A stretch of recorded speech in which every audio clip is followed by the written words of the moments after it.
The firelight danced against the darkness of the Cascade Mountains, painting shadows across Grayson Blake's face as 8 primitive figures closed in around him.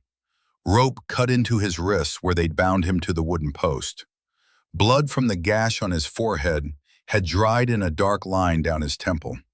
His $1,000 suit hung in tatters, shredded by branches in violence. The tribal leader stepped forward, bone necklace clicking with each movement. White ash paint covered his weathered face in ritualistic patterns. His eyes held no mercy. Shadow Beast follows white man. You bring death to our people. Dawn comes, you die. A spear tip lifted toward Grayson's throat, firelight gleaming on the sharpened stone point. Everything froze, from ice to fire. To understand how a tech CEO worth $500 million ended up fighting for his life in the wilderness, bound and bleeding before a tribe that wanted him dead, we have to go back 9 days. Back to when Grayson Blake thought he had everything figured out. Back to the morning when his carefully controlled world started falling apart at 35,000 feet. The Seattle skyline glittered through floor-to-ceiling windows as Grayson Blake strode into the Blake Technologies boardroom at precisely 8 o'clock Monday morning.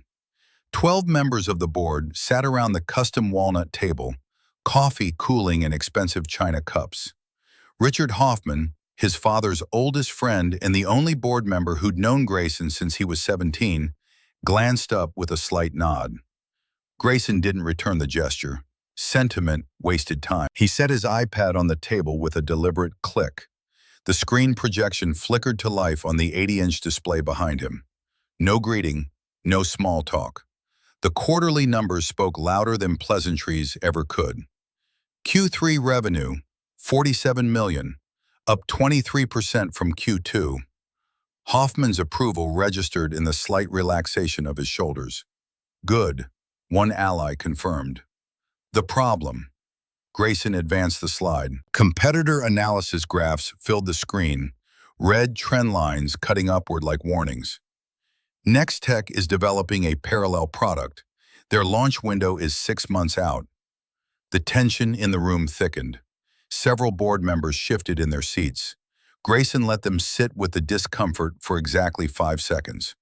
Long enough to feel the threat, not long enough to spiral into panic. Solution: accelerate Phase 2 timeline. We launch 3 months ahead of their schedule. Additional cost, $2 million. First year ROI, $15 million minimum. Thomas Chen, the newest board member and the one most likely to challenge him, leaned forward. Risks? Quality metrics may drop 5%. First mover advantage compensates. The question isn't whether we should. The question is who has the courage to act while everyone else hesitates. The vote passed 11-1, 18 minutes total. Grayson was already packing his iPad when the others started reaching for their coffee cups, hoping to extend the meeting into networking. He was out the door before the first tentative conversation began. The elevator descended 40 floors in silence. Grayson studied his reflection in the polished steel doors. Same charcoal suit he'd worn for 5 years. Different fabric, identical cut. Same Rolex his father had given him the day he made junior partner at 25. Same leather iPad case, the one gift he'd kept after his father died 2 years ago. Work hard. Build something that lasts. His father's voice echoed in memory, but the words felt hollow now. Grayson had built something that lasted. Blake Technologies had grown from a struggling startup to a tech powerhouse under his leadership. 15 years of 80-hour weeks. 15 years of choosing the company over everything else. The result? A corner office with a view of Puget Sound and an apartment that felt like a hotel suite no matter how long he lived there. The elevator doors opened onto the executive parking level. His Tesla sat in its reserved spot, spotless in black.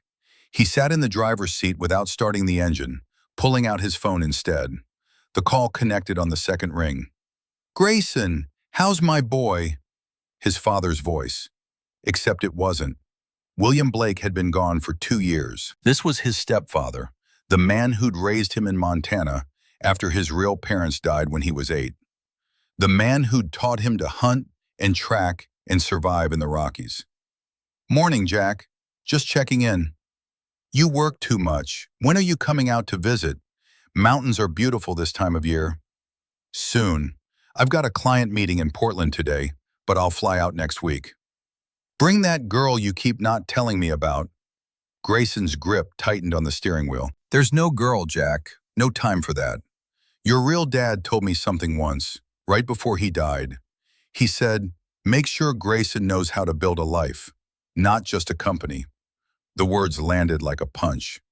Grayson stared at the dashboard photo, himself at 16, standing next to Jack in the Montana Rockies, holding up his first successful bow hunt. Both of them grinning, covered in dirt, and entirely alive. "I'll call you next week, promise." He ended the call before Jack could push further. The Tesla's engine hummed to life, silent and electric. The drive to Blake Technologies headquarters took 12 minutes.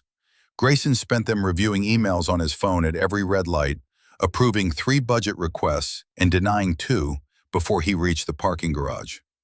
His assistant met him at the elevator with his usual coffee order and a tablet full of the day's schedule.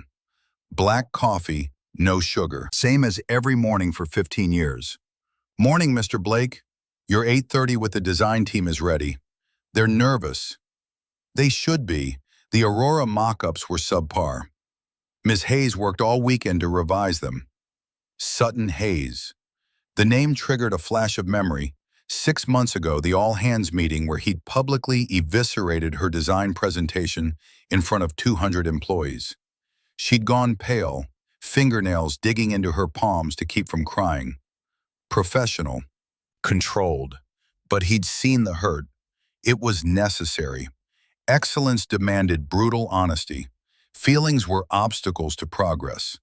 Except the memory had been surfacing more frequently lately, usually at 3 in the morning when the apartment felt particularly empty. Grayson pushed the thought aside. Sentiment was Victor Blake's greatest gift to him, or rather, the complete absence of it. His uncle had taken him in after Jack moved back to Montana, had molded him into the CEO Blake Technologies needed. Cold, calculating, ruthless when required. "It made you successful," Victor always said. "It made you strong." The design team presentation lasted exactly 15 minutes. Sutton Hayes stood at the front of the conference room, auburn hair pulled back severely, green eyes tracking his every reaction as she walked through the revised mock-ups. She'd worked 62 hours over the weekend. The metadata on the files told him that much. The design showed it. Clean, innovative, exactly what Aurora needed. Grayson studied the final screen for a full 30 seconds. The room held its breath. Navigation is clearer, hierarchy improved, color consistency maintained. Sutton's shoulders relaxed fractionally. But the call to action on page 3 lacks prominence. Users will miss the conversion point. Her jaw tightened. "If we make it more prominent, it conflicts with the minimalist aesthetic you requested in the brief. Then find balance. I've tried 9 versions. Try a 10th. Something flashed in her eyes. Frustration, anger, maybe both. Her voice stayed level, professional, but the edge was unmistakable. "With respect, Mr. Blake, perhaps the issue isn't the design. Perhaps the vision isn't being communicated effectively." The room went silent. Nobody challenged Grayson Blake, not in 15 years. He studied her for a long moment. Sutton Hayes met his gaze without flinching, chin slightly raised. Defiant, brave, foolish, interesting. That's an interesting perspective. Wrong, but interesting. He closed his iPad and stood. The meeting was over. But halfway to the door, he paused. "The designs are good, Miss Hayes. Better than good. Keep the minimalist aesthetic. We'll test both versions with users and let data decide." He left before he could see her reaction. But he felt it. Surprise, confusion, maybe a hint of satisfaction. It stayed with him through 3 more meetings, an investor call, and lunch at his desk. At 6:15, his assistant knocked on the office door. "Sir, your Portland flight is confirmed for tomorrow morning, 8 o'clock departure from Boeing Field. Captain Morrison will be ready." Grayson glanced at his calendar. The Davidson Industries pitch. Big client, bigger contract. He'd need the Aurora mock-ups uploaded to the cloud for the presentation. "Who's joining me?" "Ms. Hayes, sir. She uploaded the final files at 3 this morning." 3 in the morning. Sutton Hayes had been working when he'd been lying awake in his empty penthouse, staring at the ceiling and wondering why success felt so much like failure. "Confirmed. Make sure she has the flight details." The assistant hesitated at the door. "Sir, the spam filter flagged an unusual email this morning. It mentioned your Uncle Victor. The system thought it might be phishing, but..." "Delete it. It said something about knowing the truth about Victor Blake. I thought you should..." "I said delete it." The assistant left. Grayson returned to his computer, but concentration fractured. An email about Victor? His uncle had retired from the company 3 years ago, moved to a consultant role that kept him close enough to offer advice, but far enough to avoid daily operations. They had dinner once a month, conversations that felt more like performance reviews than family time. Victor Blake had taught him everything: how to negotiate, how to lead, how to build an empire, how to wall off emotion and focus on results. "Caring is weakness, Grayson. Leaders can't afford weakness." The words had been repeated so many times they'd become gospel. For 15 years, Grayson had lived by them. For 15 years, they'd made him successful. But lately, at 3 in the morning, they felt less like wisdom and more like prison bars. He shut down his computer and headed home. The penthouse apartment greeted him with silence and city lights. 52nd floor, panoramic views, 10,000 square feet of designer furniture, and no soul whatsoever. Grayson poured 2 fingers of Macallan 25 into a crystal tumbler engraved with his father's initials, W.B., William Blake. Jack wasn't his biological father, but William had been. Grayson barely remembered him, just fragments, strong hands teaching him to tie his shoes, laughter during camping trips, the smell of Old Spice cologne. Then the car accident. Black ice on I-90. Grayson was 8 years old. Jack had stepped in, raised him in Montana until he was 17. Then Victor had arrived, offering opportunity and mentorship and a future that didn't involve small-town life. "Come work for me. I'll teach you everything your father never could." And Victor had. He taught Grayson to be successful, powerful, respected. He'd forgotten to teach him how to be happy. Grayson drank the whiskey and went to bed. Sleep came hard and left early.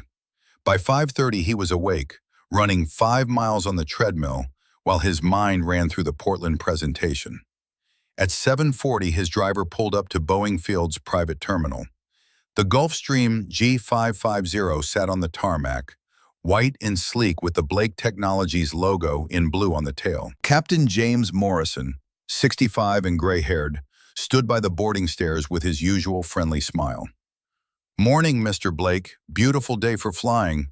Weather's clear all the way to Portland." "Thank you, Captain." Sutton Hayes was already on board, seated on the right side of the cabin, laptop open. She wore a gray blazer and had her hair pulled back in a neat bun. Professional armor.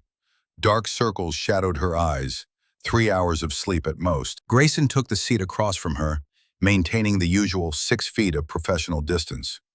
The flight attendant offered coffee, black, no sugar, exactly as expected. The engines powered up at 8:12. Portland was 45 minutes away, plenty of time to review the presentation one final time, except Grayson couldn't focus.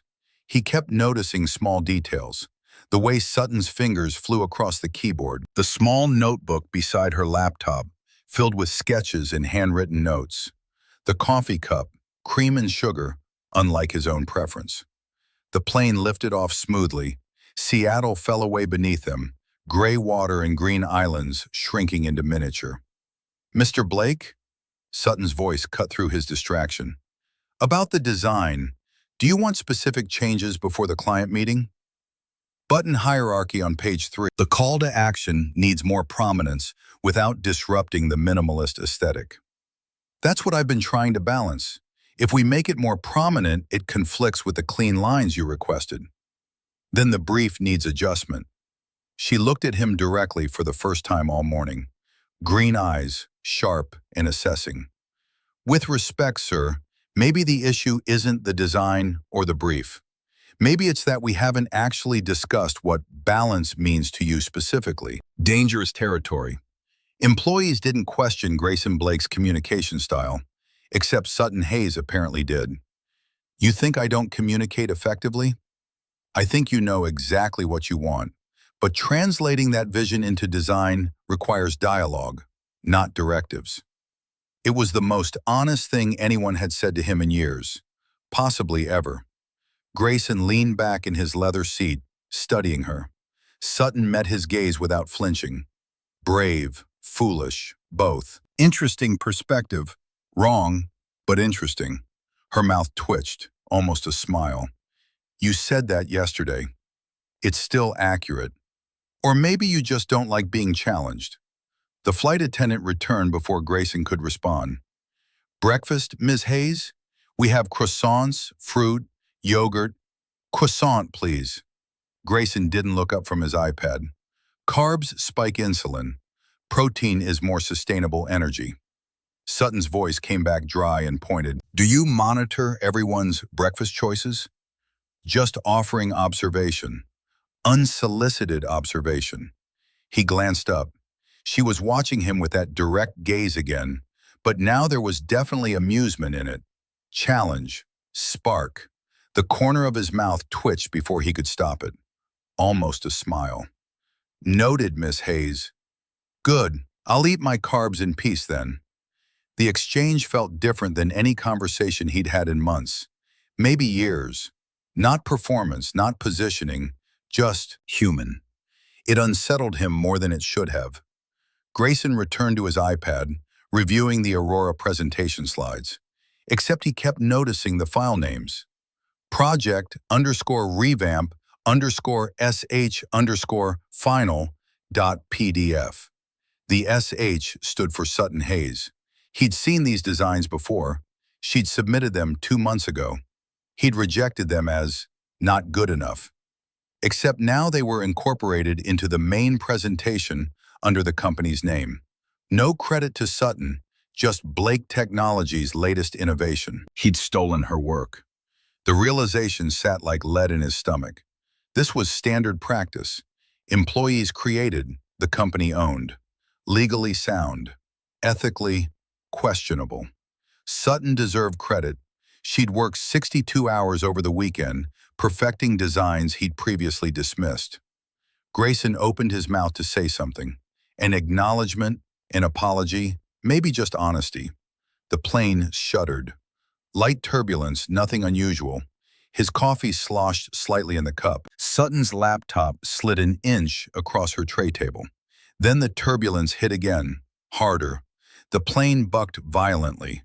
Sutton's laptop flew off the table, crashing to the floor with a sickening crack. Coffee sprayed across Grayson's suit. Captain Morrison's voice crackled over the intercom. Folks, we're experiencing some rough air. Please fasten your... The plane dropped. Not turbulence, free fall. Oxygen masks deployed from overhead, dangling like yellow threats. Warning alarms shrieked through the cabin. The floor tilted at an impossible angle. Grayson's stomach launched into his throat. Every instinct screamed. This wasn't normal. This was, Mayday, Mayday!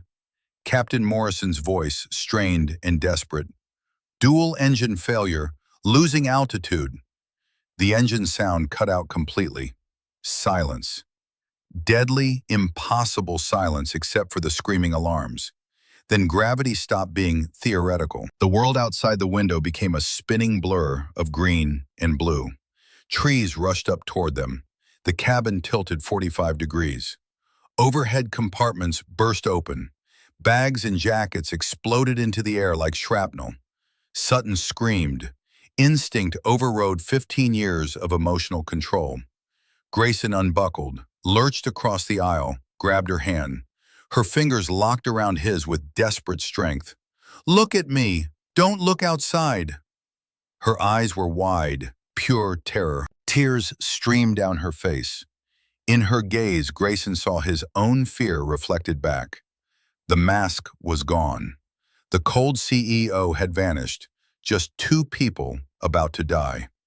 "We're going to be okay." The lie came automatic. "Look at me. Just look at me." The trees were so close now, individual branches visible through the window. The plane was screaming, metal stress, air resistance, everything coming apart. Grayson pulled Sutton against his chest, covering her body with his own. Protection, instinct, pointless, but necessary. "I'm sorry," the words came unbidden. "For everything, I'm sorry." Impact. The world exploded in sound and force. Metal shrieking, glass shattering, the percussion of violence that rewrote physics. A tree branch speared through the fuselage 6 inches from where Sutton's head had been seconds earlier. Grayson's head cracked against something hard. White light, then darkness. Silence came first. Not peaceful, oppressive, heavy silence that pressed down like physical weight. Grayson's head throbbed with each heartbeat. Something warm and wet ran down his face. Blood, probably. He tried to open his eyes. Vision swam, doubled, finally focused. The cabin was destroyed. Twisted metal, shattered glass, smoke drifting lazily through gaping holes in the fuselage. Seats ripped from their bolts. The smell, jet fuel, sharp and chemical, mixed with pine needles and earth. Alive. The thought came distant and strange. "I'm alive." "Sutton?" His voice came out hoarse, barely recognizable. A groan answered. She was slumped in her seat, held by the seatbelt, blood on her lip. Her eyes fluttered open, unfocused. Grayson tried to stand. Pain exploded through his left leg. He looked down. His pants were torn, soaked dark with blood. Deep laceration across his thigh, bleeding steadily. Not important. Move. He fumbled with his seatbelt. The buckle released. He half fell toward Sutton, legs screaming protest. She blinked at him. Grayson? First time she'd used his first name, it sounded foreign and intimate simultaneously. "I'm here. Are you hurt?" I don't know." A massive shape blocked her exit. The food service cart had broken free, pinned her against the cabin wall. Together they pushed. Adrenaline turned the impossible merely difficult. The cart shifted. Sutton slid free. "Captain Morrison!" Grayson called toward the cockpit. No answer. Sutton moved before he could stop her, crawling through debris toward the cockpit door. It hung open, twisted on broken hinges. She made a sound, small, wounded. Her hand flew to her mouth. Grayson dragged himself forward, leg protesting every movement. Captain Morrison slumped over the controls. His neck was bent wrong. Blood from his ears painted dark trails down his gray hair. The impact had been instant. No suffering. Small mercy. Grayson checked for pulse anyway. Nothing. Sutton turned away and vomited against the twisted metal of the cabin wall. He wanted to comfort her, to say something that would make the horror less. But what words existed for watching someone die?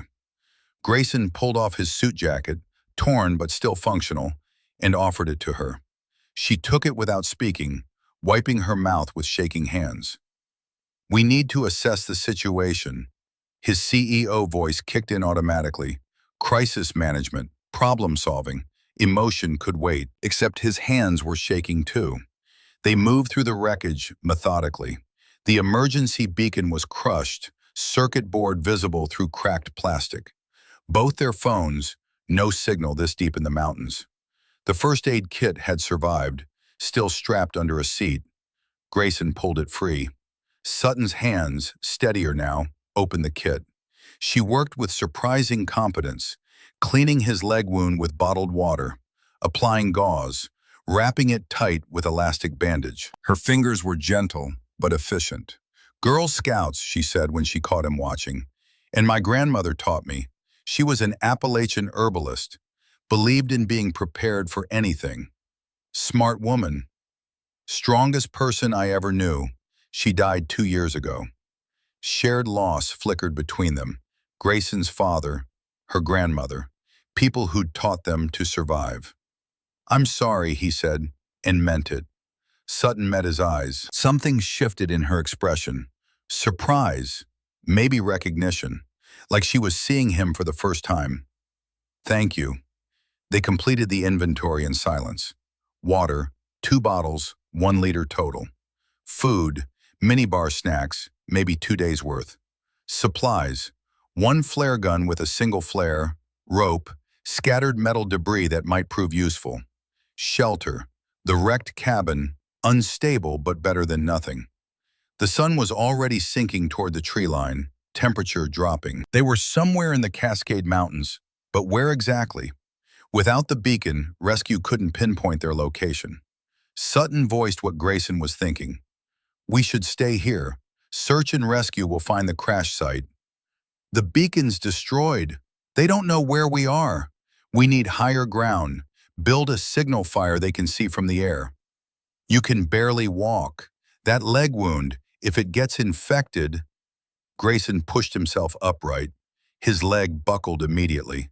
He grabbed a twisted seat frame to stay standing. Sutton was right. He hated it. "Fine. We stay tonight. Reassess tomorrow morning." Agreed. Partners, not boss and employee. The wilderness had rewritten their dynamic in a single afternoon. As dusk fell, the temperature plummeted. Grayson tried to start a fire using the battery from his destroyed phone and wire stripped from the cabin. Sparks, but no ignition. 15 minutes of trying produced nothing but frustration. Sutton knelt beside him. "Let me try." "You know how to make fire?" "Bow drill method. My grandmother taught me every summer in the Appalachian Mountains." She gathered materials with practiced efficiency. Dry stick, flat piece of bark, rope from the emergency kit. Her hands assembled the bow drill like she'd done it 1,000 times. The motion was hypnotic. Steady rhythm, focused concentration. 5 minutes produced thin smoke. 10 minutes created a glowing ember. Sutton leaned down, blowing gently, and flame flickered to life. Grayson stared. This woman he'd dismissed, whose work he'd criticized and stolen, had just solved the problem that defeated him. "How?" "My grandmother had a saying, 'The mountain provides for those who listen.'" Sutton fed the small flame carefully, building it larger. "She taught me to pay attention, to learn from the land." "I wish I'd learned more from my father before he died." The words escaped before Grayson could catch them. Vulnerability, admission, things he never allowed. But Sutton just nodded. "What did he teach you?" "To work hard, build something that lasts, protect people weaker than yourself." "Good lessons. I forgot the last one somewhere along the way." Sutton looked at him across the growing fire. Shadows played across her face, softening the professional armor. "Maybe you're remembering now." Night fell completely. The forest became alive with sounds. Rustling, distant calls, the whisper of wind through enormous trees. Every noise felt threatening. Sutton shivered despite the fire. Grayson noticed immediately. "You're cold." "I'm fine." He shrugged off his torn suit jacket and offered it to her. She hesitated. "You'll freeze without it." "I run warmer than you. Basic physiology." It was the same tone he used in board meetings, stating facts, not opinions, but softer somehow. Sutton took the jacket, pulling it around her shoulders. "Thank you," she smiled. Small, genuine, transforming her face entirely. Something shifted in Grayson's chest. Warmth that had nothing to do with the fire. Dangerous, inappropriate, completely undeniable. He looked away, feeding more wood to the flames. They took turns sleeping. Grayson insisted on first watch, despite the leg injury. Sutton argued, then gave up when she realized his stubbornness matched her own. She fell asleep quickly, exhausted. Grayson sat with the makeshift spear they'd fashioned from metal debris, watching the darkness beyond the firelight. His hand drifted to his jacket pocket. Paper crinkled. He pulled it out carefully. An envelope. His father's handwriting.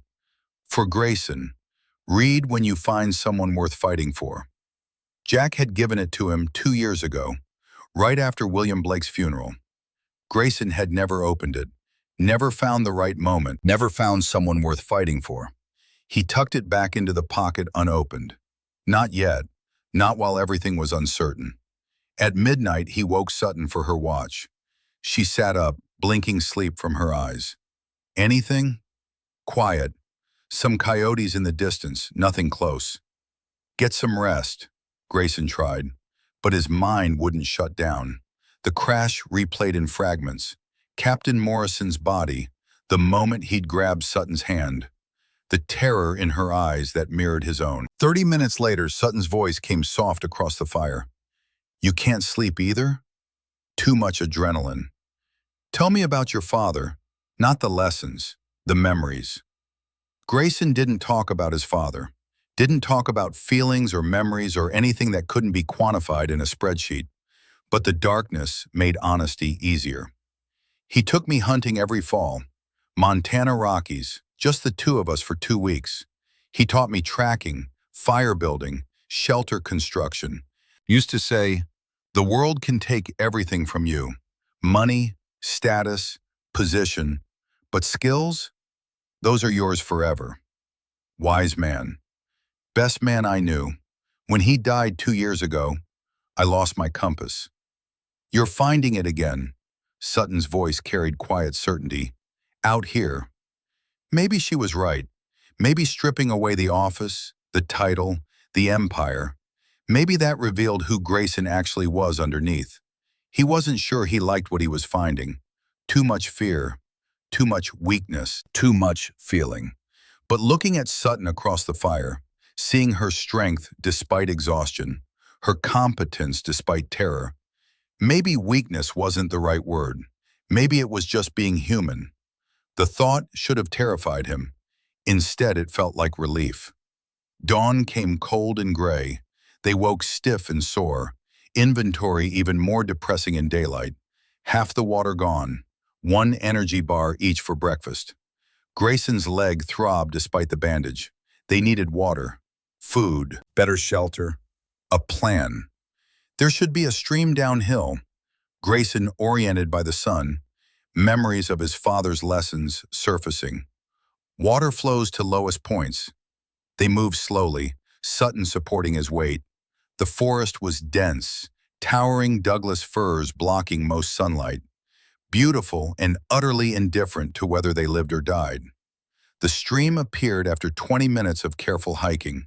Clear water over smooth stones. Perfect, except Sutton stopped dead, hand flying to her mouth. Grayson followed her gaze down. Skull. Human. Ancient and yellowed, half buried in moss and earth. He knelt despite the leg pain, examining it with forced calm. 50 years old minimum, maybe more. They searched the immediate area. 4 more skulls, rib cages, femurs scattered like discarded tools. But the arrangement was too deliberate, too purposeful. Lost hikers? Sutton whispered. Maybe, but look at the placement. Their position, not scattered randomly. Someone arranged them. The chill that ran down his spine had nothing to do with temperature. A branch snapped somewhere behind them. Heavy, deliberate. Grayson grabbed Sutton's arm. Don't move. Rustling in the dense undergrowth. 20 yards away, too big for a deer. Then, drums. Faint but unmistakable. Rhythmic beating that didn't belong in wilderness. Back away, slowly. They retreated step by careful step. The drumming grew louder, closer. What is that? Sutton's voice trembled. Don't know. Don't want to find out. They reached their makeshift camp at a near run, despite Grayson's injury. The wrecked plane suddenly felt like sanctuary, but the drumming echoed through the forest for hours afterward. Distant, watching, waiting. That night, Grayson took first watch again. The fire burned bright, their only defense against whatever moved in the darkness. At 10:30, a sound cut through the normal forest noise. Low, guttural, definitely not human. Grayson's hand tightened on the metal spear. Yellow eyes appeared in the darkness, 30 feet away, reflecting firelight like twin coins. The mountain lion stepped into view, massive, easily 150 pounds of muscle and claw, tawny fur, ears flattened, tail twitching with predatory focus. Sutton woke instantly. "Grayson, don't move." His voice came steady despite the terror flooding his veins. "Stay absolutely still." He stood slowly, ignoring the screaming pain in his leg, grabbed a burning branch from the fire, positioned himself between Sutton and the cougar. "If I say run, you run. Promise me." "I'm not leaving. Promise me." The cougar's muscles coiled, preparing to spring. Grayson waved the torch, making himself larger. "Get back!" The cat snarled, a sound that vibrated through his bones. Everything he was, CEO, leader, builder of empires, meant nothing. This was primal. Predator and prey, life and death. The cougar lunged. Grayson swung the burning branch. Flames missed by inches. The cat landed, pivoted with impossible grace. Second lunge, faster. Grayson threw the torch directly at the cougar's face. It connected, fur singed. The cat roared in pain and fury, retreated 10 feet, pacing, calculating. Grayson grabbed another branch, held it like a weapon. His voice came from somewhere deep and ancient, not the boardroom, but the mountains his father had shown him. "Back! Go, now!" Raw, primal, absolutely certain. The standoff lasted 15 seconds that felt like hours. Then the cougar flicked its tail once and melted into darkness. Gone. Grayson's legs gave out. He collapsed to his knees. The adrenaline crash hit like a physical blow, shaking, gasping, unable to control the tremors running through his body. Sutton was there instantly, arms around him, holding him together while he fell apart. "I've got you. You're safe. I've got you." He'd faced down a predator, protected her through pure will and desperation, and now he was shaking in her arms like a child. "I haven't been scared like that since," the words caught in his throat, "since my parents died. I'd forgotten what real fear feels like." Sutton held him tighter. "You were incredible. You saved us both. Just instinct." "No." She pulled back, making him meet her eyes. Green and fierce and completely certain. "You chose to protect me. That wasn't instinct. That was character." The words landed somewhere deep. Character. Not competence or strategy or calculated risk. Just being human in the moment that mattered most. "I need to sleep," Grayson said, "but I can't turn it off." Sutton hesitated for just a moment, then she took his hand. Grayson froze. Her fingers were warm, calloused from work, strong despite their size. "I'm right here. Nothing's going to hurt you. If anything comes, I'll wake you immediately. You don't know how to." "I know how to feed a fire. I know how to scream very loudly. That's enough." He looked at their joined hands. Contact he hadn't allowed himself in years. Vulnerability he'd trained himself to eliminate. "Why are you doing this?" Sutton's answer came simple and devastating. "Because you do the same for me." Truth. Undeniable truth. Grayson's fingers curled around hers, holding on, trusting.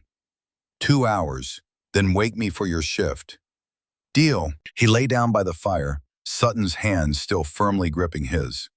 And for the first time in 25 years, Grayson Blake let someone else keep watch while he slept. Dawn broke with Grayson still holding Sutton's hand. He woke, disoriented, the contact so foreign it took a moment to remember why their fingers were intertwined. She'd fallen asleep sitting against a log, head tilted at an angle that would leave her neck screaming. He studied her face in the weak morning light. Dirt smudged her cheek. Auburn hair had escaped its professional bun entirely, falling in tangled waves around her shoulders. Dark circles shadowed her eyes. Beautiful. The thought arrived unbidden and unwelcome. This was Sutton Hayes, his employee, the woman whose work he'd criticized publicly, whose credit he'd stolen. This was survival proximity, nothing more. Except his thumb was moving in small circles against her palm, and he couldn't remember starting the motion. Grayson pulled his hand away carefully. Sutton stirred, eyes fluttering open. "Morning." Her voice came rough with sleep. Something about the unguarded softness made his chest tighten. "You stayed awake the entire watch." "Promised I would." "Most people break promises when it's inconvenient." Sutton sat up straighter, wincing as her neck protested. "I'm not most people, Mr. Blake." The formality jarred after holding hands through the night, after facing death together, after everything. "Grayson. Out here, just Grayson."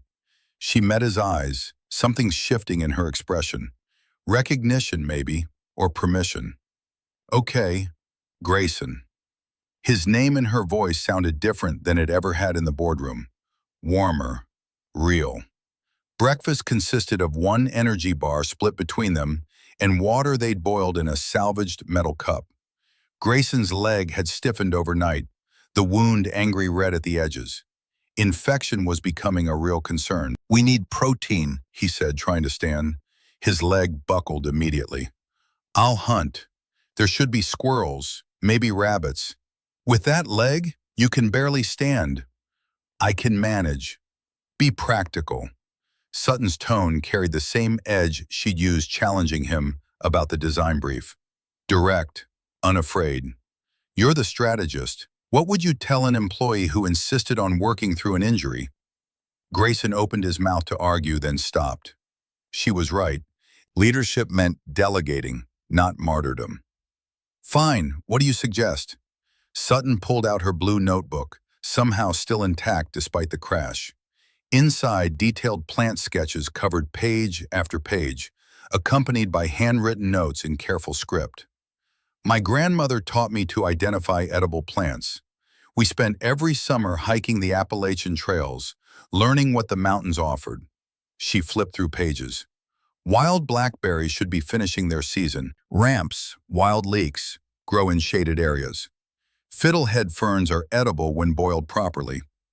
You can identify all of these safely?" "I've been doing it since I was 6 years old."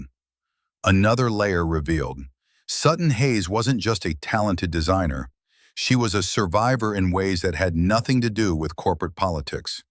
She returned 30 minutes later with a handful of berries, several wild onion-like plants, and young fern fronds. The meal wouldn't win culinary awards, but it was food their bodies desperately needed.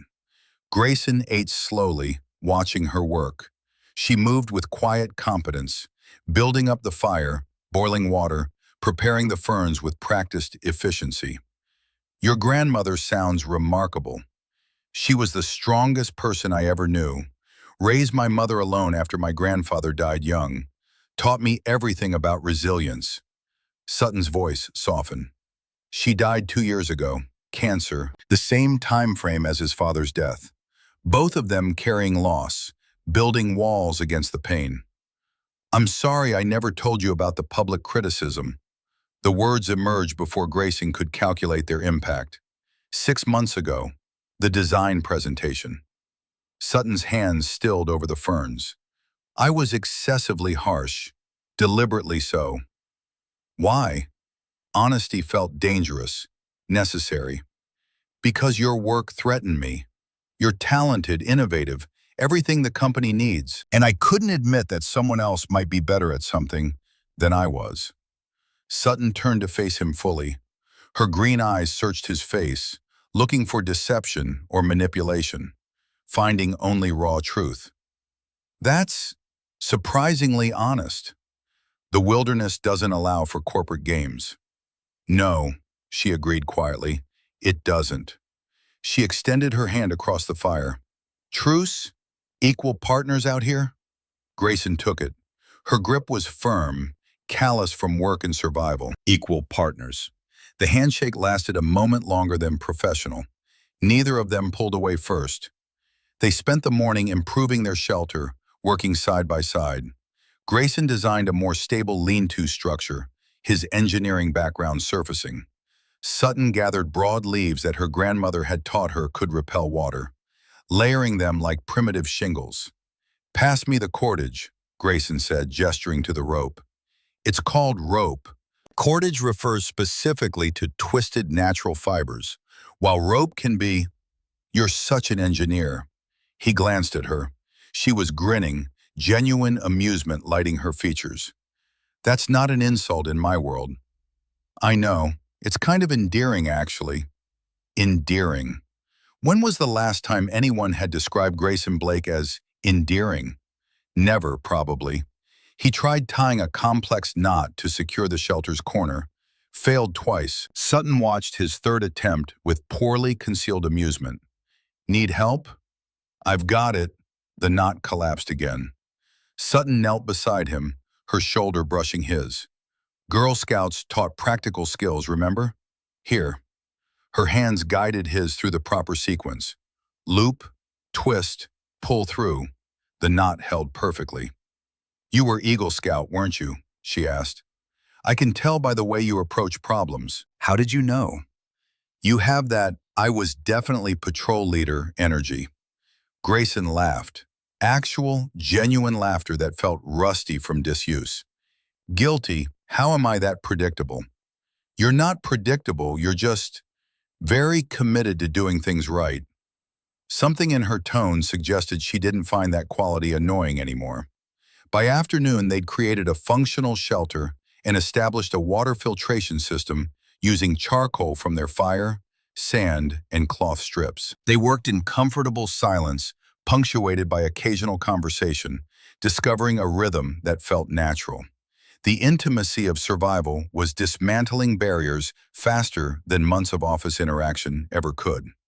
As dusk approached, Sutton disappeared into the forest with her notebook. Grayson waited, leg elevated, watching the tree line with growing concern. 15 minutes became 30, 45. She emerged carrying plants he didn't recognize. Roots, leaves, chunks of what looked like tree resin. "Your leg is infected." "Not a question. I can see the red streaks from here." Grayson looked down. She was right. The inflammation had spread, angry lines radiating from the wound. "We don't have antibiotics."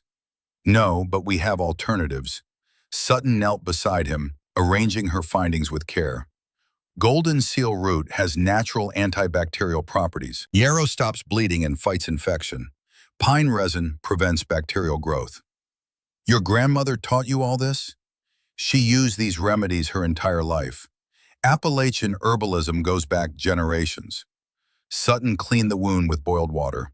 Grayson gritted his teeth against the pain. She crushed the golden seal root between two rocks, creating a paste, then mixed in yarrow leaves she chewed to break down. "This is going to hurt worse before it helps." "I understand." She applied the paste directly to the wound. Burning pain exploded through Grayson's leg, worse than the initial injury. He gasped, vision graying at the edges. Sutton's eyes filled with tears, even as her hands continued working. "I'm sorry. I'm so sorry." "Don't." He forced the words through clenched teeth. "Don't apologize for saving my life." She finished quickly, rebandaging with clean cloth strips. Then she stayed kneeling beside him, one hand resting on his shoulder until the worst pain subsided. "Thank you," Grayson managed when he could speak normally again.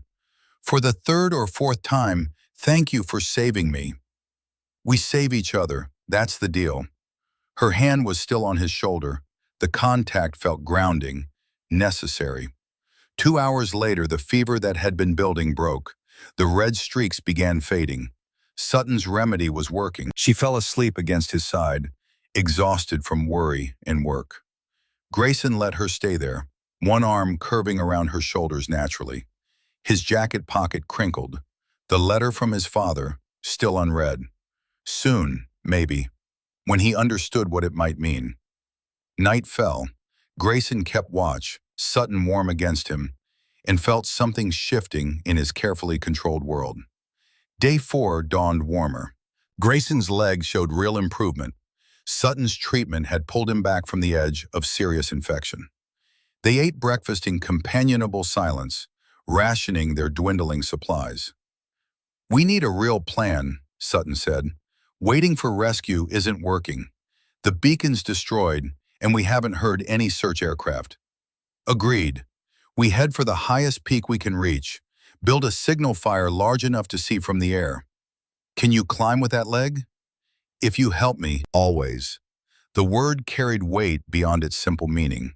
They packed what little they could carry: water, the flare gun, materials for fire starting.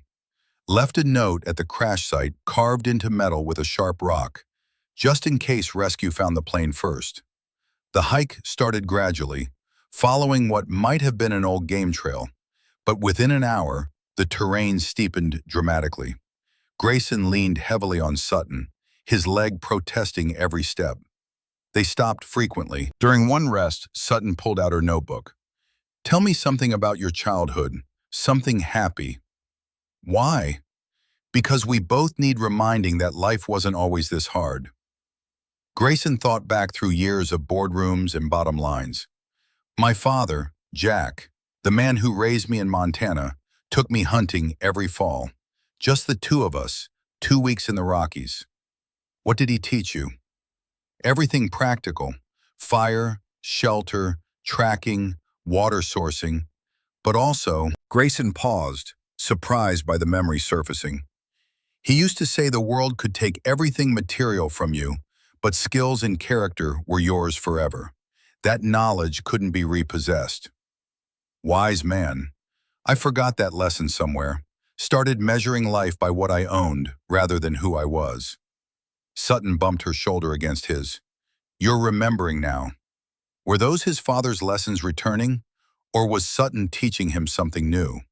Maybe both. They reached a stream crossing at midday. Clear water rushed over smooth stones, beautiful and cold. Grayson knelt to refill their bottle. Sutton froze beside him. He followed her gaze. Pressed into the soft mud at the water's edge were tracks, large with deep claw marks extending from each pad. Mountain lion. Fresh. "How recent?" Sutton whispered. Grayson touched the edge carefully. The mud was still damp, not yet dried by afternoon sun. "Within the hour, maybe less." They filled the bottle in tense silence and moved away from the stream quickly. The cat was hunting them, or at least aware of their presence. Predators didn't forget easy prey. That night they built the fire larger than necessary, flames reaching high. Neither mentioned the tracks, but both understood the stakes had risen. Grayson took first watch again. Sutton fell asleep quickly, exhaustion overwhelming fear. At 2 in the morning she woke and joined him by the fire without being called. "Can't sleep," she explained, sitting close enough that their shoulders touched. "Too much adrenaline? Too much thinking." They sat in comfortable silence, watching stars wheel overhead through the gaps in the forest canopy. The Milky Way painted silver across black, more stars than Grayson had seen since his last Montana visit years ago. "It's beautiful," Sutton breathed. "Yes," but Grayson was looking at her profile painted in firelight, not the sky. She turned, caught him staring. Their eyes held. The moment stretched, charged with possibility. Then Sutton yawned, breaking the tension naturally. "I should try to sleep." "Good idea," but she didn't move away. Just shifted slightly, head coming to rest on his shoulder. "This okay?" Grayson's arm curved around her automatically. "Yeah, this is okay." She was asleep within minutes. He stayed awake through his watch and hers, unwilling to disturb her rest. Dawn found them still pressed together. Fire burned to embers, both finally sleeping.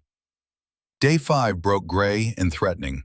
Storm clouds massed on the horizon, dark and ominous. They pushed hard for the summit, racing the weather. The peak came into view around 3 in the afternoon, a rocky outcrop offering 360-degree views of the valley below, perfect for a signal fire. They gathered deadwood frantically. Pine burned hot and fast. The smoke would be visible for miles. Grayson arranged rocks to create a reflector that would amplify light and heat. Sutton prepared tinder and kindling with practiced efficiency. Working together, they built a structure that would burn bright and long once lit. Then they waited. The first drops of rain arrived at 7. Within minutes, it became a deluge. Their signal fire, unlit, remained ready but useless in the downpour. They huddled under an emergency blanket salvaged from the plane, but it offered minimal protection. Water soaked through their clothes within minutes. Temperature dropped 20 degrees. Hypothermia became a real threat. "We need to share body heat." Grayson pulled Sutton close, wrapping his arms around her. "This is medical necessity, not—" "I know, it's okay." She pressed against his chest, shivering violently. He held her tighter, trying to transfer warmth through sheer will. Hours passed. The rain continued relentlessly. They were beyond cold, entering the dangerous zone where thinking slowed and confusion set in. Grayson talked to keep them both alert. Memories of Montana summers, his father's lessons, the day he started Blake Technologies with nothing but an idea and borrowed capital. "You built it from nothing?" Sutton's teeth chattered between words. "From negative nothing.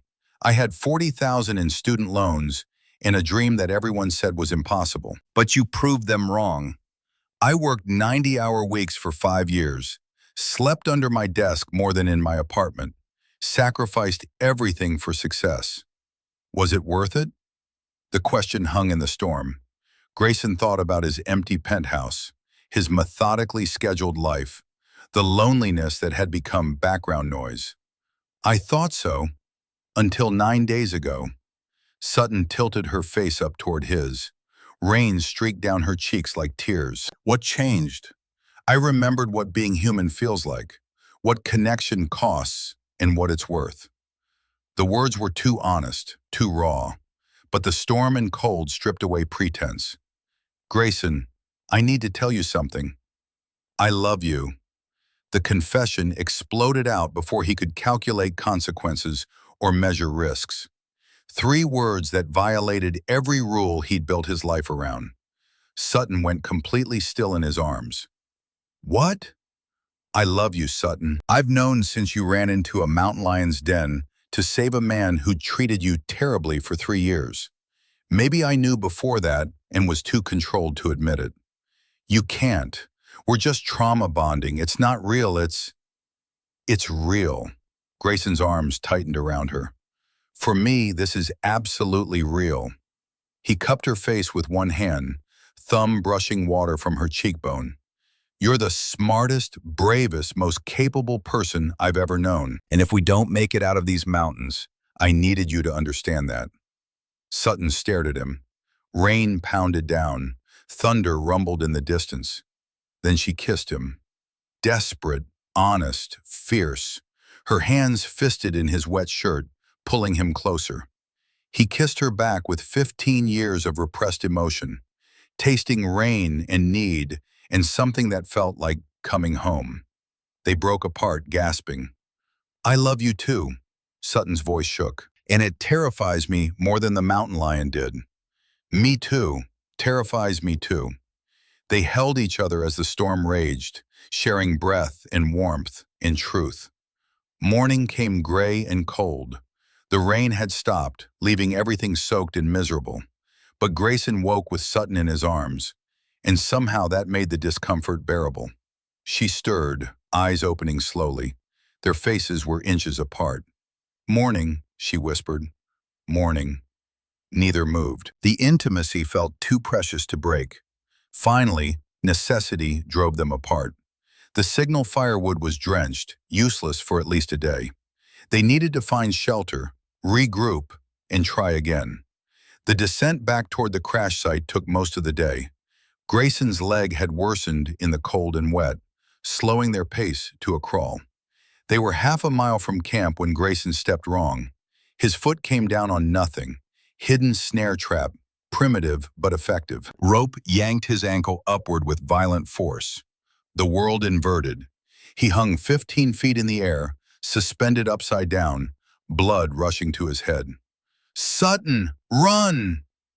Drumming erupted from every direction, not random, coordinated, surrounding them. 8 figures materialized from the forest like ghosts, faces painted bone white with ash, crude spears with stone points, animal pelts. They moved with the confidence of people in their own territory. The leader stepped forward, old, scarred, a necklace of small bones clicking with each movement. His eyes held ancient knowledge in zero mercy. He spoke broken English, each word deliberate. "White woman, come with us." "Don't touch her!" Grayson struggled against the rope, achieving nothing. A warrior jabbed a spear toward him, warning clear. The leader addressed Sutton again, almost gentle. "You come, no hurt. You fight, he dies." Sutton looked at Grayson, terror, an impossible choice, warring in her expression. Grayson shook his head frantically. "Run! Hide! Save yourself!" But Sutton stepped forward toward the warriors. "I'll come. Don't hurt him. Please don't hurt him." "No!" Grayson thrashed violently. "Sutton, no!" A warrior cut the rope. Grayson crashed to the ground, impact driving air from his lungs.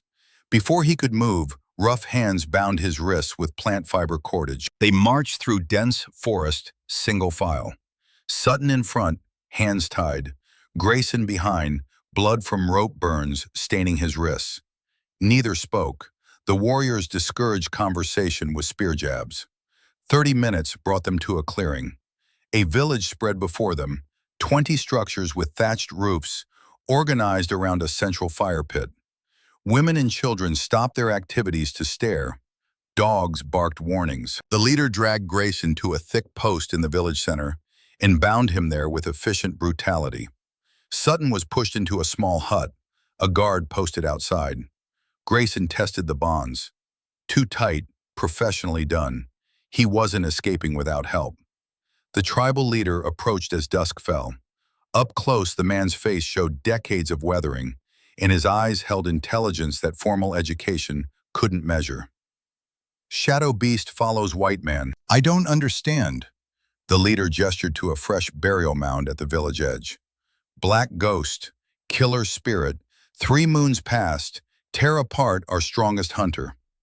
He touched his bone necklace. Each piece, Grayson realized with sick certainty, was human fingerbone, trophies or warnings. "Now Shadow Beast returns, follows you. You bring death curse to our people." "I didn't bring anything." "Dawn comes, you die. Appease spirit, maybe Shadow Beast leaves after." The leader walked away. Discussion over. Judgment passed. Grayson slumped against the post. Execution at dawn. Maybe 6 hours to live. Through a gap in Sutton's prison hut, he could see her watching. Their eyes met across the village. Even from this distance, he read her expression. She wasn't giving up. Neither would he. Night fell completely. The village settled into routine. Cooking fires, children called inside, guards rotating on schedule. Grayson observed everything, cataloging patterns. Guard changes happened every 4 hours, clockwork regular. The northeast corner of the village had thick forest coverage and no torches. Blind spot. If Sutton could escape, he watched her hut. The guard's head nodded, once, twice, fighting sleep. At 11, Sutton slipped out, silent as smoke, navigated the blind spot perfectly, into the forest. Gone. Relief and terror flooded through Grayson in equal measure. She was free. She was alone in darkness with the mountain lion hunting, and no weapons, and he forced the spiral to stop. Sutton was capable, smart, resourceful. She would survive. But would he? Hours crawled past.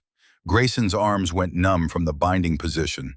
His leg throbbed where infection threatened to return.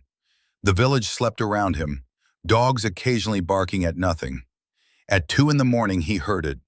distant, unmistakable, a mountain lion's roar of fury. Then, chaos erupting from the forest. Sutton burst into the village clearing at full sprint, screaming at the top of her lungs. 2 seconds behind her, the massive cougar exploded from the trees. The village detonated into panic. People scattered in every direction, screaming. Warriors grabbed spears but hesitated. This was the sacred shadow beast. Killing it might bring worse curse. The cougar stood in the firelight, confused by noise and flames, snarling at everything that moved. Perfect distraction. Sutton sprinted directly to Grayson through the chaos. Her hands tore at his bindings, fingers slick with blood from her own rope burns. "You're insane!" Grayson's voice mixed laughter with terror. "Shut up and hold still." The knots resisted. She pulled a sharp stone from her pocket. Where had she gotten that? And sawed frantically. The cougar's attention swung toward them. Yellow eyes locked on movement. It started forward. Sutton, almost. One final strand parted. Grayson yanked his hands free. "Run!" They sprinted. The cougar gave chase. Warriors chased the cougar. Complete pandemonium. Into the forest at full speed despite Grayson's legs screaming protest. Branches whipped their faces. Roots grabbed at their feet. Behind them, roars and shouts faded with distance. They ran until lungs burned, until muscles turned to liquid, until neither could take another step. Collapsed together in a small ravine, gasping for air. For 30 seconds, neither could speak. Then Grayson started laughing. Real, full, uncontrolled laughter. "You lured a mountain lion. To save me. You're completely insane." Sutton laughed too, the sound bordering on hysteria. "It seemed like a good idea at the time. How did you even—" "Followed its tracks, found the den, threw rocks at it until it chased me." "You threw rocks at a mountain lion." "I was desperate." Grayson pulled her against him, holding tight. "You're the bravest person I've ever met. Also the craziest, but mostly brave." Sutton's arms went around his neck. "We're alive. That's what matters." They sat in the ravine, holding each other, alive against all odds. Eventually, survival instinct reasserted itself. They needed distance from both the tribe and the confused cougar. Needed shelter. Needed rest. They stumbled through darkness until finding a small cave, more overhang than true cave, but defensible. No fire risk with the tribe searching, but they had each other for warmth. Huddled together in the darkness, Sutton finally spoke. "Grayson, at the office you stole credit for my designs. Not a question, statement of fact." "I know. I saw the file that morning before the crash." He could lie, deflect, minimize. The wilderness had stripped away those options. "Yes, I took your work and presented it as the company's innovation. No attribution. It was wrong." "Why?" "Because giving you credit meant admitting you were better than me at something, and I couldn't handle that truth." Sutton was quiet for a long moment. "Thank you for being honest. Out here, we can't afford anything else." She shifted in his arms. "In the office, I hated you. 3 years of criticism and coldness and feeling invisible. I built my entire professional identity around surviving your indifference." "I'm sorry. Let me finish. I hated who you were at Blake Technologies. But the man who fought a mountain lion to protect me, the man who's been vulnerable and real and honest these past days, I don't hate him at all." Grayson's throat tightened. "That man was always there, just buried under armor I built to survive. Uncle Victor's armor." The name dropped like a stone between them. "He taught me emotion equals weakness after my parents died. I was 17, grieving, lost. He offered structure and success in exchange for shutting down feeling." "That's abuse, Grayson, not mentorship." The word landed hard. Abuse. Grayson had never labeled it that way. But reframing 25 years through that lens, everything looked different. "He made me successful. He made you isolated. There's a difference." Sutton's hand found his in the darkness. squeezed gently. Out here, you're becoming who you were always meant to be. Strong but kind. Competent but vulnerable. Human. Grayson pulled her closer, burying his face in her hair. She smelled like wood smoke and pine and something uniquely her. I don't want to go back to who I was before. Then don't. Choose differently. It's not that simple. It is exactly that simple, and that hard. They held each other as exhaustion finally claimed them both. Morning came with helicopter sounds, distant, unmistakable. The rhythmic thump of rotors cutting through mountain air. Both Grayson and Sutton scrambled from the cave, staring at empty sky. The sound faded, moving away. No! Sutton's scream tore from her chest. We're here! Here! But the helicopter was already gone, searching a different grid section. Grayson grabbed her shoulders. The signal fire. We need to get back to the peak. That's hours away. They might not come back. Then we make them see us, one way or another. They climbed. Grayson's leg was beyond pain, functioning on adrenaline and desperate hope. Sutton supported most of his weight, her own strength flagging. The summit appeared through morning mist. Their signal fire waited, wood dried by yesterday's sun. Grayson pulled out the single flare from his pocket, salvaged from the plane, carried through everything. One shot. If this doesn't work, Sutton took his hand. It'll work. It has to. The helicopter sound returned, closer this time, but still distant. Grayson lit the signal fire with shaking hands. Flames caught, spread, roared to life. Smoke billowed upward in a thick column. But the helicopter was moving away again, search pattern taking it to the next grid. The flare, Sutton urged. Now! Grayson aimed skyward, pulled the trigger. The flare arced upward in brilliant red, a small sun against gray morning. At its peak, it exploded into brilliant crimson fire that burned against the clouds. The helicopter sound changed, engine notes shifting, coming back, banking hard, heading directly toward them. They saw it, Sutton screamed, jumping and waving frantically. The helicopter descended toward the peak, rotors kicking up dirt and ash from their fire. A paramedic on a winch cable waved acknowledgement. They'd made it. Against mountain lions and tribal warriors, and exposure and infection and every impossible odd. They'd survived. Grayson pulled Sutton into a fierce embrace, both of them crying and laughing simultaneously. The winch cable lowered. A paramedic in a flight suit reached for them. 2 survivors, both ambulatory? Yes, Grayson confirmed. Harness fits 1 person. Need 2 trips. Sutton immediately stepped back. You first. Your leg. Together or not at all. Grayson, be practical. I'm not leaving you on this mountain. Rig the harness for both, or we wait. The paramedic hesitated, clearly against protocol. That's dangerous. Weight limits. We've survived impossible things together. We're leaving together. Sutton's eyes filled with tears. You stubborn, wonderful idiot. The paramedic rigged the harness carefully, strapping them together so tightly they could barely breathe. The cable began lifting.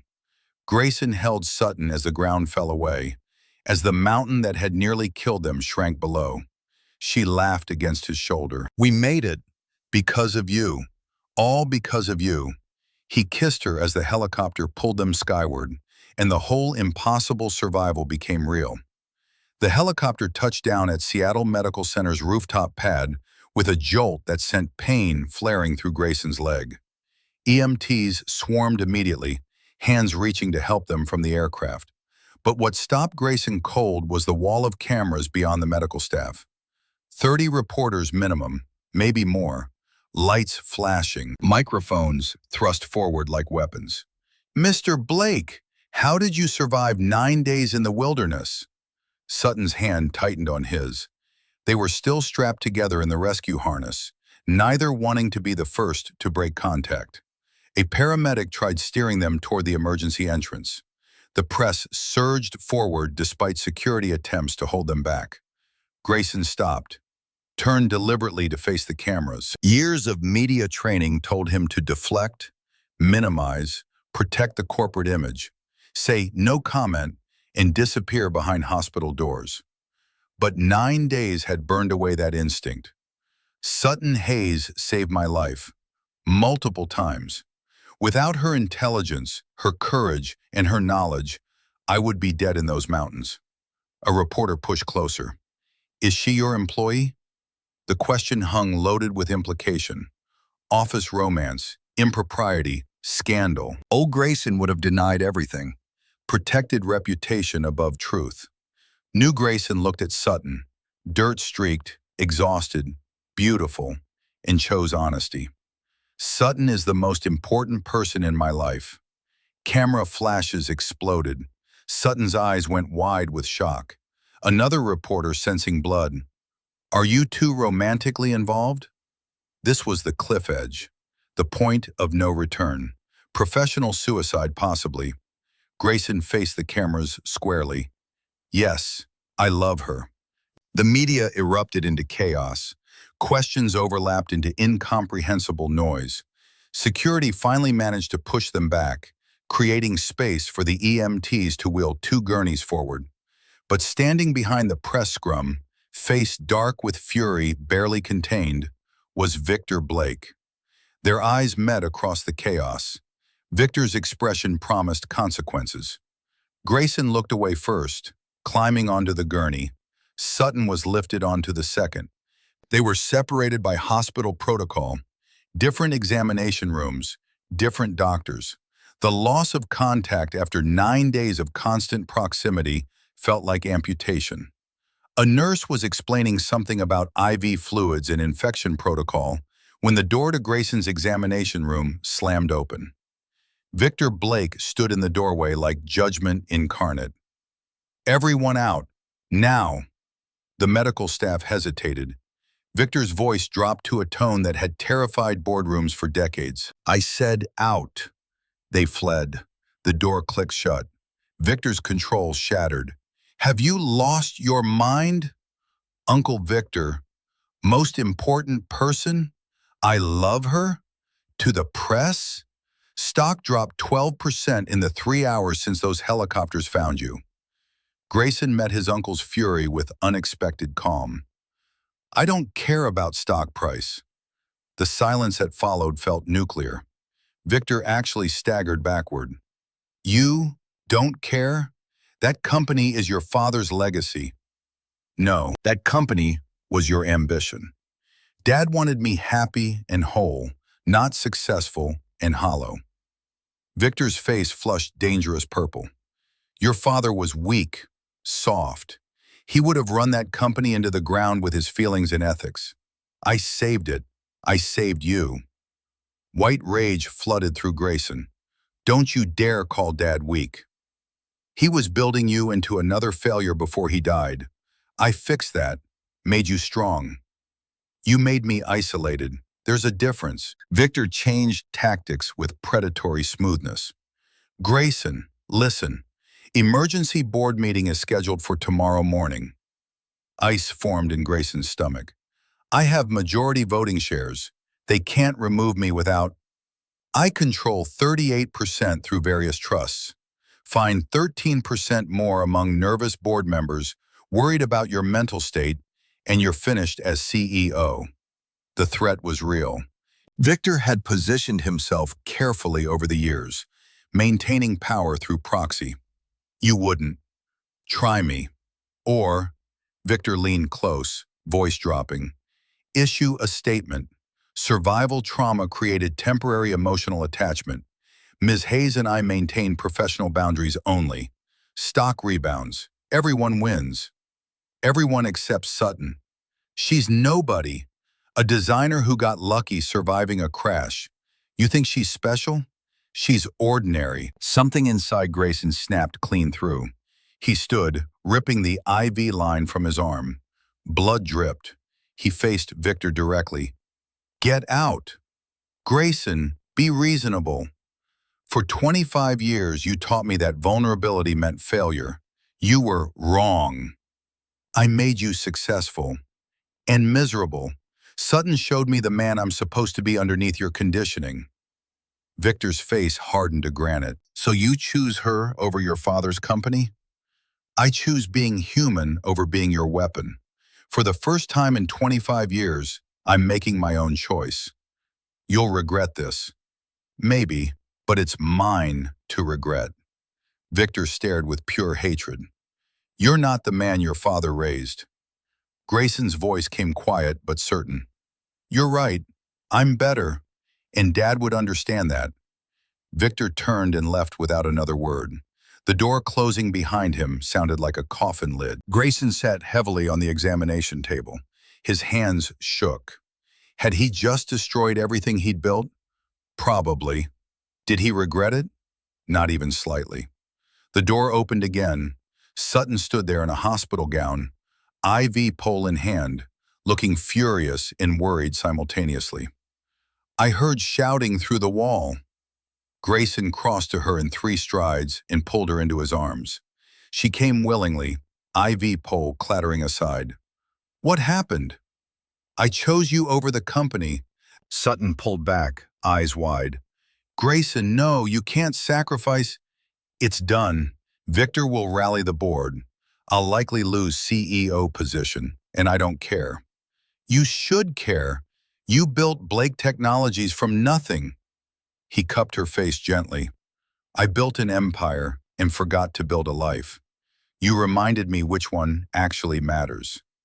If you lose everything because of me, I lose things. Material possessions.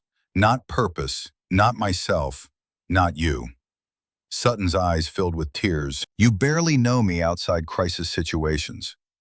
I know you ran into a mountain lion's den when you could have escaped.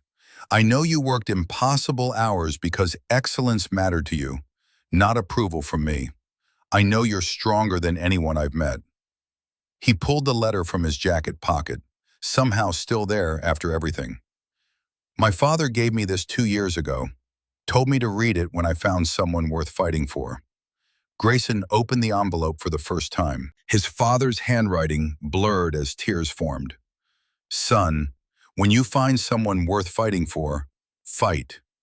Don't let my business lessons make you forget life lessons. The company matters, but people matter infinitely more. Love you always, Dad. Sutton read over his shoulder, her own tears falling freely. He knew. Your father understood. He always did.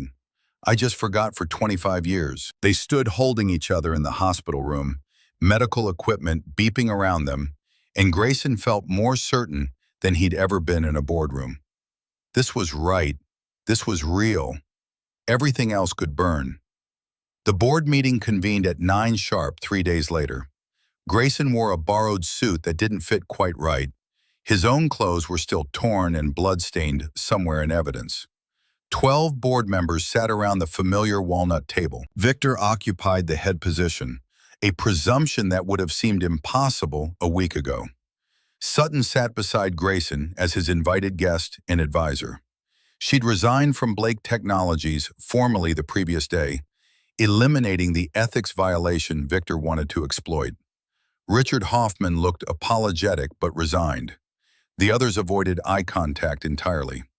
Victor called the meeting to order with vicious efficiency. This emergency session addresses the fitness of our current CEO. I move to remove Grayson Blake from his position due to erratic behavior, poor judgment, and actions that have damaged company value and reputation.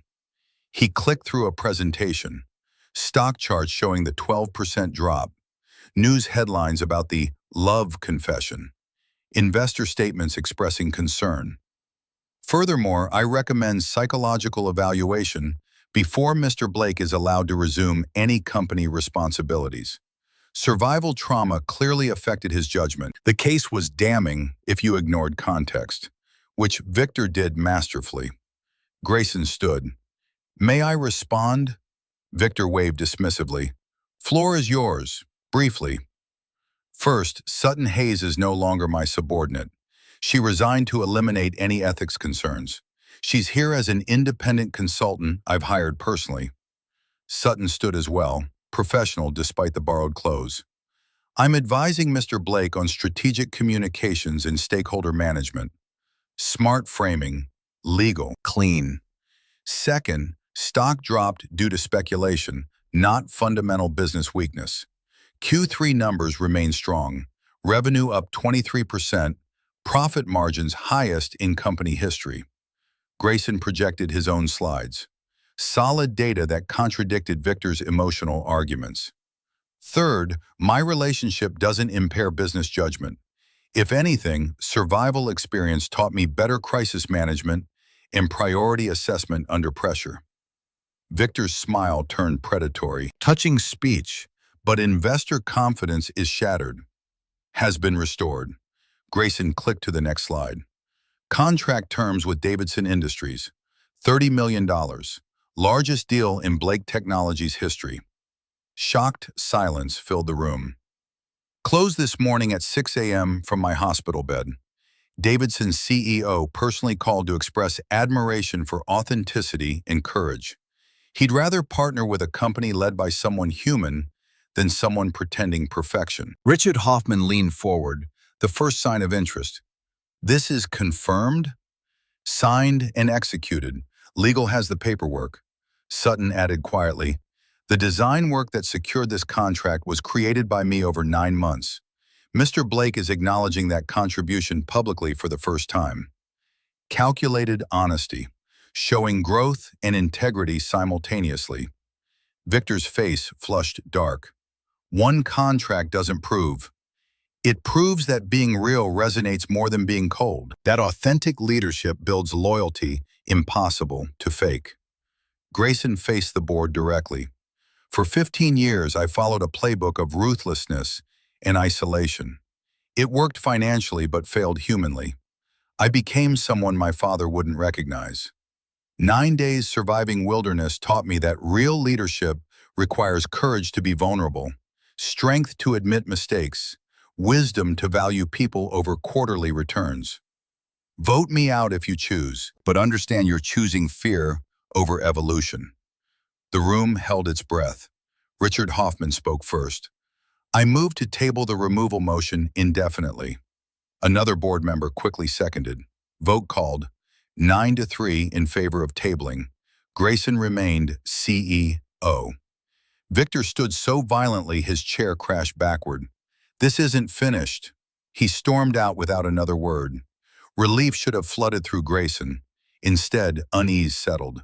Victor didn't make empty threats. The IT security director found Grayson 2 hours later in his office. Sir, we detected unusual network access last night. Someone downloaded Aurora product files to an external server. Grayson's blood went cold. Source? IP address traces to Victor Blake's home network. Happened at 3 a.m. Corporate espionage. Victor was selling company secrets. Pull all access logs. Contact legal and FBI Corporate Crimes Division. Now. The evidence was overwhelming once they looked. Months of file transfers. Email communications with Nextech, their primary competitor. Negotiations for selling complete Aurora specifications in exchange for $5 million cash plus equity stake. Victor had been planning this betrayal long before the crash. Grayson stared at the proof on his screen. His uncle, the man who'd raised him after his parents died, who'd taught him everything about business. A traitor. Sutton's hand found his shoulder. Are you okay? He's family. He stopped being family when he tried destroying you for being human. The truth of it settled. Victor had never loved him, just molded him into a useful tool. Call the FBI. 2 days later, federal agents arrested Victor Blake at his waterfront home. Handcuffs, rights read, perp walk in front of cameras that had celebrated his business acumen for decades. Victor caught Grayson's eye as agents led him past Blake Technologies' lobby. I made you everything you are. Grayson's response came quiet but absolute. No, you made me successful. Sutton made me whole. Learn the difference. Victor was led away. Grayson felt nothing but sad relief. The trial took 3 weeks. Evidence was overwhelming. Email trails, bank records, file transfer logs, recorded conversations with Nextech executives. Jury deliberated 4 hours. Guilty on all counts. Judge's sentence was harsh. 5 years federal prison, $10 million fine, lifetime ban from serving as corporate officer. Justice served through proper legal channels. Traditional values upheld. Grayson attended sentencing but didn't testify. Victor had destroyed himself through his own choices. Walking out of the courthouse, Sutton took his hand. "How do you feel?" "Like closing a chapter I should have finished years ago." "What's next?" Grayson smiled, genuine, unguarded. "Building something new, together." 6 months passed like accelerated evolution. Blake Technologies thrived under Grayson's reformed leadership. He promoted talent regardless of politics, instituted profit sharing for all employees, created flexible work culture that valued results over FaceTime. Stock price climbed to record highs. Employee retention hit 97%. Industry publications ran features. How vulnerability became Blake Technologies' secret weapon. But the real change was personal. Grayson sold the sterile penthouse. He and Sutton bought a modest house in Fremont, 3 bedrooms, actual backyard, neighbors who borrowed tools. They decorated together. Photos went up on walls. Sutton's grandmother, Grayson's father, the rescue helicopter shot that had made national news. Friday nights meant hosting friends for dinner. Sarah from the design team, Richard Hoffman, people who knew them as Grayson and Sutton, not CEO and designer. Laughter filled rooms that had been silent too long. At work, boundaries remained professional. Sutton had accepted Chief Design Officer position, first female C-suite executive in company history. She earned the role through merit, and everyone knew it. But in meetings, when they disagreed about strategy or aesthetics, the debate was respectful challenge between minds that valued each other. "The color palette feels off-brand," Grayson said during one design review. Sutton pulled up her reasoning. "It's intentionally edging outside comfort zone. Brand evolution requires calculated risks." Old Grayson would have overruled her. New Grayson actually listened. "Walk me through the consumer psychology." She did, thoroughly, convincingly. "You're right, I'm wrong. Proceed with your vision."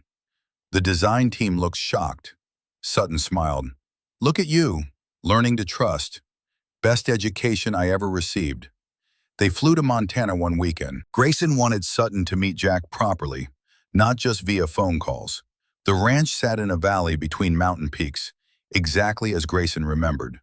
Jack stood on the porch, older, grayer, but with the same warm smile. He pulled Grayson into a bear hug that cracked ribs. "Let me look at you." Jack held him at arm's length. "You're different, better. I found my way back." "I can see that." Jack turned to Sutton, extending his hand. "You must be the woman who saved my boy's life." Sutton shook firmly. "He saved mine too." Fair exchange. "Somehow I doubt that. Come inside. I want to hear everything." They spent 3 days hiking trails Grayson had explored as a teenager. Sutton charmed Jack with her plant knowledge. They cooked together, cleaned up together, sat on the porch watching sunset paint the Rockies gold. On the final evening, Jack pulled Grayson aside. "Your father would be proud, not of the company, though that's impressive.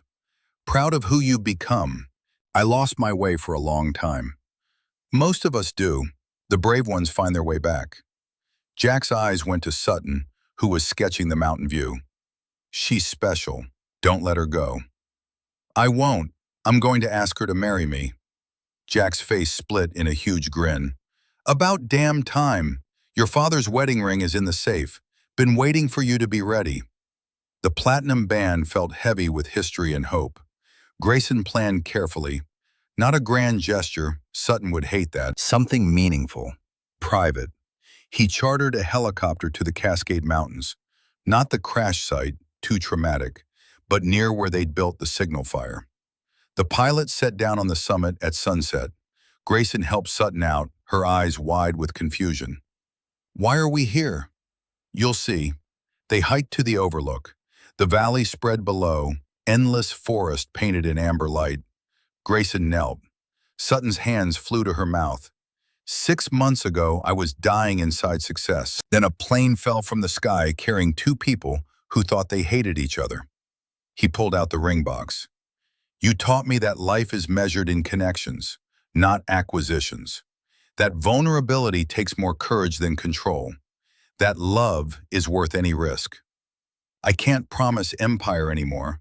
I step back from daily CEO duties to focus on what matters. But I promise partnership, honesty, adventures, a life built together on equal ground." "Sutton Hayes, will you marry me?" She dropped to her knees opposite him, tears streaming. "You stubborn, wonderful, completely reformed man. Yes, absolutely yes." He slid the ring onto her finger. His father's ring, sized perfectly for her hand. They kissed as the sun set, and Grayson felt complete for the first time since childhood. "I have one condition," Sutton said when they broke apart. "Anything. We elope, small ceremony, no media circus."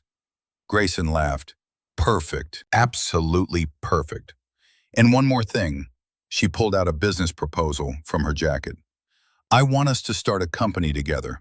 50-50 ownership." His heart soared. "Tell me more." "Sustainable outdoor gear using your survival knowledge and my design expertise. Hayes and Blake Outfitters. Equipment that actually works because we field tested it the hard way. You want to leave Blake Technologies completely? I want to build something that's ours, from nothing, together." Grayson pulled her close. "Best proposal I've ever received. Yes, absolutely yes." They sealed both commitments, engagement and business partnership, with a kiss that promised everything. 1 year later, Seattle Courthouse. Friday afternoon rain streaking the windows. Grayson wore his father's watch and a simple navy suit. Sutton wore ivory, her mother crying happy tears in the front row. Richard Hoffman served as witness. The judge was efficient and kind.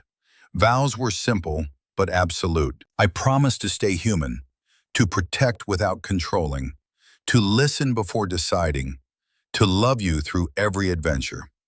I promise to challenge you when needed, to remind you who you are when you forget, to build our life as true equals, to love you always." Rings exchanged, kiss sealed, married. They walked out into Seattle rain, appropriately dramatic, and Grayson had never felt lighter. Hayes and Blake Outfitters occupied a small office in Ballard.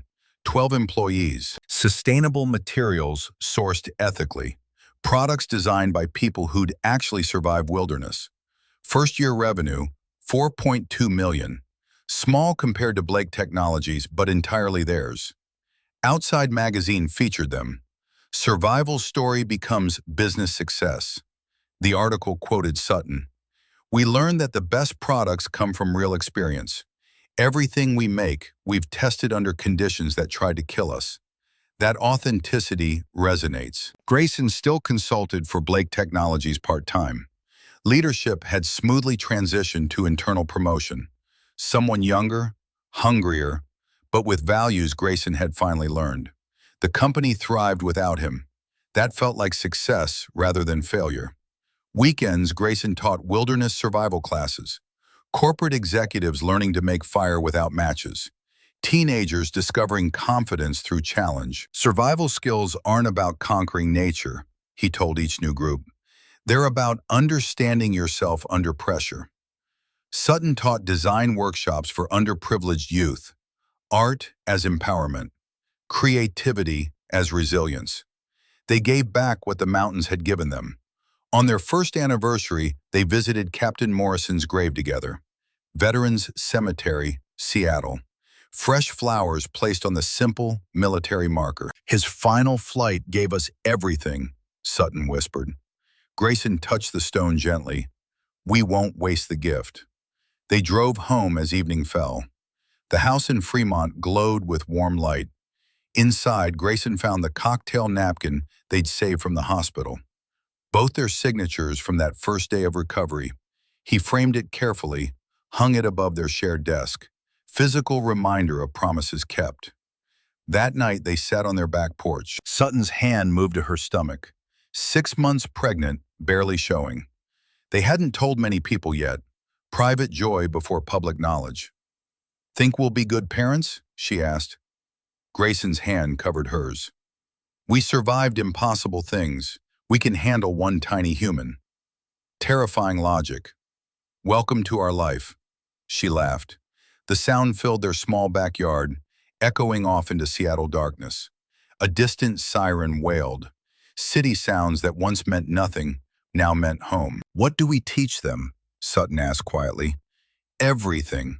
Survival and art. Numbers and nature. How to build things that last and when to let things go. Balance." Exactly. Above them, stars appeared through breaking clouds. The same stars that had witnessed their survival. The same sky that had watched them transform. Grayson pulled Sutton closer. She fit against him perfectly, the way she had that first terrible night when they'd held each other against the cold. "Best decision I ever made," he said. "Which one?" "Getting on that plane, crashing in those mountains, choosing you over everything else. All of it." Sutton tilted her face up. "You know what's funny? I spent 3 years thinking you were incapable of feeling. Turns out you feel everything.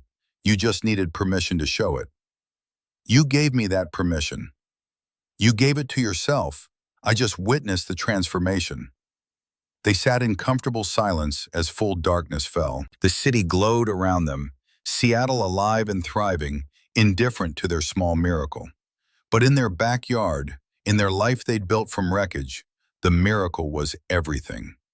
Grayson Blake had traded empire for partnership, control for trust, success for fulfillment, the best deal he'd ever negotiated.